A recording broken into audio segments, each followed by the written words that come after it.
نعيمة. لا لا لا مش دي.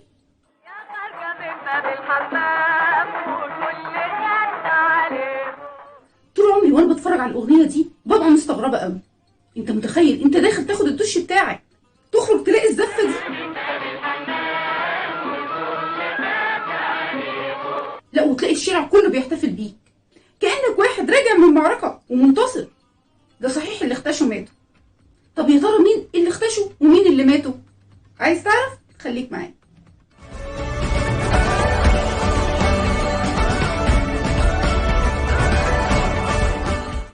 السلام عليكم ورحمة الله، ازيكم عاملين ايه؟ يا رب تكونوا تمام بصحة كويسة. وبكل بساطة انا رشا حسن ودي حلقة من سلسلة الأثرجية. سؤال كان دايما محيرني وانا بدرس الآثار الإسلامية، ليه الدولة العثمانية بجلالة قدرها اللي قدروا يبنوا قصور ومباني غاية في الروعة ومميزة جدا، الحمامات وقتها كانت مباني مستقلة خارج البيوت؟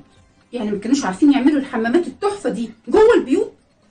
يا برحمنا ده احنا بنتعلق اكتر ما بنستحمى. هو مين قال لك كده؟ لا طبعا كان في بيوت فيها حمامات، لكن الحمام في الوقت ده ما كانش زي الحمامات المتعارف عليها في وقتنا دلوقتي.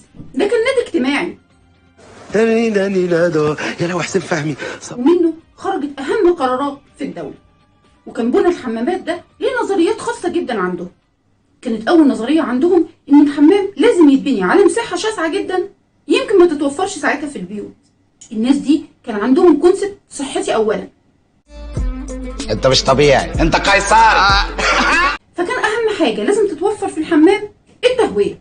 بقولك هيلث كلاب.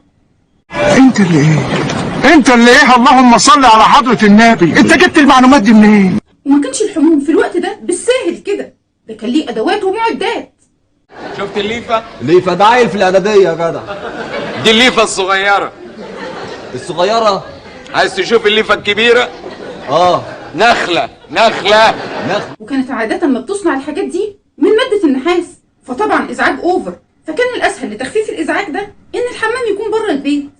ومش قادرة اقول لك بقى ان الحمام ده ممكن يقرر مصيرك، متخيل؟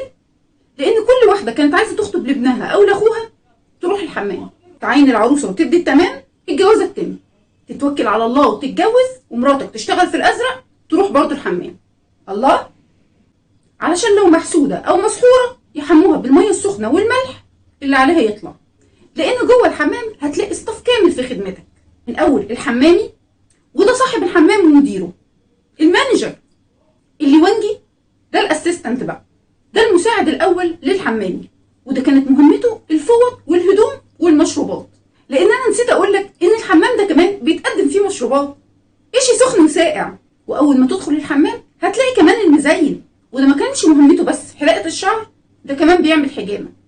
تقولش دكتور عصر واوانه. وزي ما كان فيه مزين للرجالة كان فيه مشطر الستات. هو الحمام كان فيه نظام، الدنيا مش ماشية كده، ده كان فيه ايام محددة للرجالة وايام محددة للستات. هتلاقي البلان والبلانة، ودول اللي كانوا بيعملوا مساج للمستحمين.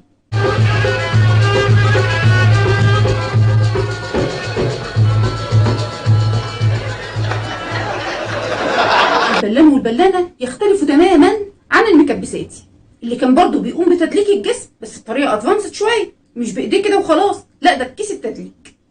النظام حلو مفيش كلام. وفي يوم كان الحمام مخصص للستات وقامت فيه حريقة كبيرة جدا، واللي طلعوا من الحمام من غير هدوم للأسف عاشوا، واللي اتكسفوا واختشوا ماتوا مخنوقين. جري الناس وهم بيطفوا الحريقة وبيسألوا هو مين اللي عاش ومين اللي مات، فالناس كانت بترد عليهم وتقول لهم اللي اختشوا ماتوا، دول ماتوا وشبعوا موت كمان.